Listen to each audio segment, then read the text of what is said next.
I don't want to scare you away from acquisition fees because you're going to see them. The reason I want to bring it up is because it's important to know whether or not, this is something they've done before. Have they gone full cycle? Welcome to the Cash Flow Chronicles. I'm your host, Jonny Catani, and the founder of Catani Capital Group. For the last 2 years, I've been studying alternative assets and now help solve the problem of creating passive cash flow for creators, influencers, and busy professionals by bringing you 5 episodes a week of easy to understand education in the world of passive investing. What's up, guys? Happy Friday. Welcome to another episode of the Cash Flow Chronicles Friday follow-up. I am your host, Jonny Catani. We've made it through another week. The weather is finally picking up here in Salt Lake City. Things are looking up, everybody. We've made it out of our seasonal depression. Whew, what a long winter it was, but it feels good. We are back. And man, already outside playing a bunch of sand volleyball, starting to get some tan skin again. Everything feels right in the world, despite what seems to be things falling apart left and right, which we have a lot to get to in terms of today and things falling apart. Now, a teaser from yesterday. If you listened yesterday, I teased a major debacle from a huge portfolio in Houston that went down. I will talk more about it today. Also, today we're going to continue our discussion or determining your risk tolerance and understanding your risk tolerance and how to judge it and what deals are right for you. And today we're going to talk about why vetting and understanding who you're investing with is the most important thing that you can do, because you will see. Trust me. Just trust me here. So let's go ahead and get into it, right? So if you listen to yesterday's episode, I talked about how there was a 3,200 unit portfolio across 4 different properties, so it was 3,200 units, 4 different properties, $230 million in debt, total debt, $230 million in total debt between the 4 properties, foreclosed on by Arbor Trust Company, which is a publicly traded company, which actually works in our favor because they're publicly traded. They have to report all of this. So we're actually able to get more information in the private sector, which is typically where obviously real estate trades, right? Called the private placement world. It's typically all private and none of it has to be released. And if you're not really in the industry or paying attention, then you could miss it. And, foreclosures are happening every day, you guys. So I don't want you to think that the sky is falling. And by foreclosures, I mean, like typically, in the residential space, typically foreclosures every day. That rate is obviously increasing. Talked about yesterday how the consumer price index has come down, but that Feds are most likely still going to raise the interest rate again one more time, looking at most likely another 25 basis points, which means it's going to bring the overnight rate to that kind of 5.25 to 5.5 range, which is what they were aiming for from the beginning. And then what I believe will happen is that the Fed will raise the interest rates and then they'll just leave it. And that will most likely be it. We'll see. They meet again in May, but we'll kind of see. And then, as the year goes on and possibly more things break, like, more regional banks and more foreclosures, you may see interest rates start to come down at the beginning of next year. So we shall see. But let's get to Houston. So if you haven't heard, there was a group in Houston called Appleways Investment Group. There are 4 different complexes totaling 3,200 units. These were typically Class C. Remember, I talked about Class A, Class B, Class C. Class C doesn't always include workforce housing because workforce housing can have some different characteristics to it. What I mean by that is sometimes there'll be some sort of like Section 8 or government subsidized portion of it where, a certain amount of units, have to be rented to typically lower income households. Workforce housing is typically going to include kind of your more blue collar demographic, right? Typically, you're going to see rents less than $1,000. Not to say there's not cash flow and there's not value there, because it absolutely is. I mean, imagine coming into something, like this and rents are $650 and the market's $800. And all you got to do is come in and make them look a little bit nicer, very easy value add opportunity. And, and then you come in and all of a sudden now you can get, 150 more per unit, you're over 100 units, that's 15,000 more per month. That's huge, huge in terms of the bottom line. So what happened is they foreclosed on the 3,200 units. The lender basically recovered 91 cents on the dollar. So got basically, 91% of the $230 million back, which means they're just fine. What that means for investors is there's no money for investors. Talking a little over $60 million in total equity, investor equity. Now, that's not to say that lawsuits won't come. They will, I'm sure. Investors will absolutely band together for a class action lawsuit. It's pretty much their only course of action. I'm not going to try to pretend like I know what those look like because I haven't really researched one and or been in the industry when they were happening. So that will be something I will do some research on, and then I'll do an episode on that, what that looks like. But the reason that I want to bring all this up, it's not to say that the sky is falling and everything's coming crashing down. I have talked about how, this is an issue because of the debt over the last couple of years. I've talked about the floating rate debt on previous episodes and how, when you have that floating rate debt, you start with a teaser rate. I think they started with a teaser rate of like 3.25%. And they didn't buy rate caps because 2 years ago, you couldn't have foreseen interest rates growing or being increased the fastest they've ever been increased. So what ended up happening is it went from 3.2% to 8% debt payment. And we now know that they didn't come in and really implement the business plan like they were anticipating or like investors were anticipating. So much so that one of the apartment complexes, the mayor had to meet with the CEO of Appleways and be like, hey, this is not okay. Complaints of vermin. I mean, tenants complaining that, even for $50 a month, you shouldn't be living like this. Just absolute horrendous, water issues, trash issues, dumpsters overflowing so much that the parking lot's overfilling with trash, and you can't park in some places. Like, I mean, this was bad. And so I want to bring this up because I don't want to scare anyone, because I don't want people to think that this is how the whole industry is and you shouldn't invest in multifamily, because that's absolutely not the case. The reason I'm reporting on this is because it segues perfectly into the next step of understanding your risk tolerance and why vetting the person and knowing the person you're investing with is so, so important. Because if you vet them, you can, what vetting will do, and I'm not going to go into the whole vetting thing because you guys can go and you can sign up for my 5-step series on investwithkatani.com, or you can go to the cashflowchronicles.com. Either one, they go to the same place. Here, it's probably easier because it's the name of the podcast, thecashflowchronicles.com.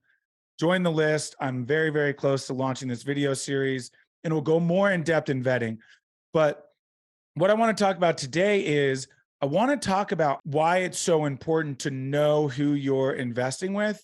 And the reason is for this exact reason, because if you don't know who you're investing with and you don't know their track record, you don't, know them, what they've done in the past, how they operate, who they are as a person, do you get a good vibe from them, or are they really doing this to help people? Are they really doing it to improve these tenants living? Are they really doing it, for the right reasons? Or are they just doing it to make a whole bunch of money? Because the way that syndications work is there will always be an acquisition fee, meaning that when the lead sponsor, the operating group, well, they will take 2% of the total acquisition cost, right? So in this case, $230 million in debt, you're thinking 80% LTV. So they'll basically, in this case, they'll take a 2% of 230 million.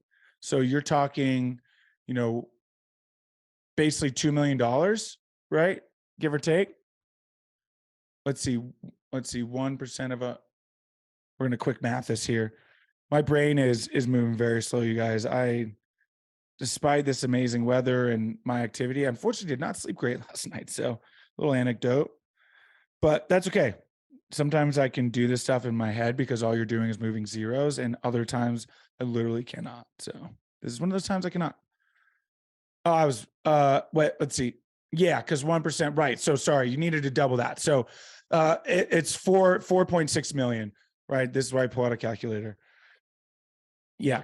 So $4.6 million, like, that's not a small chunk of change, right, to bring in. Of course, you got to pay people, and there's employees potentially, right, and whatnot. But that's a large chunk to bring in, and that's always going to be there, you guys. That fee will always be there. Will always be a 2% acquisition fee at acquisition. That's for the groups to pay themselves for everything they've done. You're talking lawyer fees. You're talking, travel fees to go and travel to look at these different assets. You're talking your inspection fees and all of the fees that come with due diligence. All of that, right, is an expense that they take on in order to, do this acquisition. And then they'll, obviously pay themselves, and they got to keep the lights on too. They're people. They got to put food on the table, right? This is how they make their money. And that's totally okay. I don't want to scare you away from acquisition fees because you're going to see them. The reason I want to bring it up is because it's important to know whether or not, this is something they've done before. Have they gone full cycle? Have you done this deal before, right? Do you usually do Class A and now all of a sudden you're doing Class C workforce housing, right? And it's way out of your realm, and you've never actually done this heavy of a lift before, meaning this heavy of a renovation, right? If you're used to buying Class B and Class A properties, you don't do heavy lifts.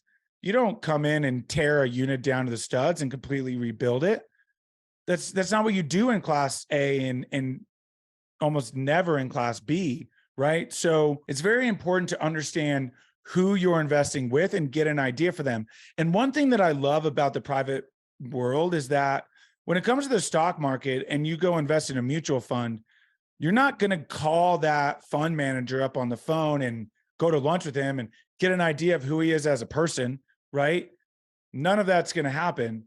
You're probably not even going to be able to get a hold of him at all. Whereas in the private placement world, when you're an investor, you're getting on a phone call with an employee, right? An investor relation employee of that company. And sometimes in these smaller groups, which is why I like smaller groups a lot of times, that person could be their CEO. Like when you join my group, you schedule a call, you're calling with me. That call is scheduled with me. So you're talking to me, the principal founder of the company. And that's not uncommon, even in these groups who have done these a lot. A lot of these groups like to run lean and mean, and especially when they get in the rhythm and they stick to their bread and butter, they don't really need a big, huge team because, they're just doing the same thing over and over, and they've got it to where it's a very efficient process. But what's nice is that you can get them on the phone. That's not uncommon to get them on the phone. And oh, by the way, if you're in the same market, or even if you wanted to, you can go visit them. They'll bring you into the office, take you to lunch, show you their team, meet the whole team, get a feel for them. And that's what the point I'm trying to make here is that I'll bet you that had, you gone to lunch with the CEO of the Appleways Investment Group, get a feel for people, there might have been something off about this guy. And let's see, his name was Jay Gajavelli. There might have been, you might have been able to pick up on something. Not to say that's always the case, but at least it's very, very important to know, like, and trust the person you're investing with. And then once you do, and once you invest with a deal and you're comfortable with them and you like the way they handle things after the deal, meaning the communication is good and they keep you up to date with things that are going on, then it's okay not to do this every time. And that when a new deal comes up, you just wire them the money and sign the documents because you've already done this process, which is why a lot of people, they'll go through this rigorous process and then they really want to invest outside of those groups because they know, like, and trust them. So I wanted to have this conversation because it goes right along line with and is really the next step is to know, like, and trust the person you're investing with. And, again, I'm not going to go into too much detail because you can get that detail from the video series, but it's important to know. It's also important to know what's happening in the market because this is a conversation starter.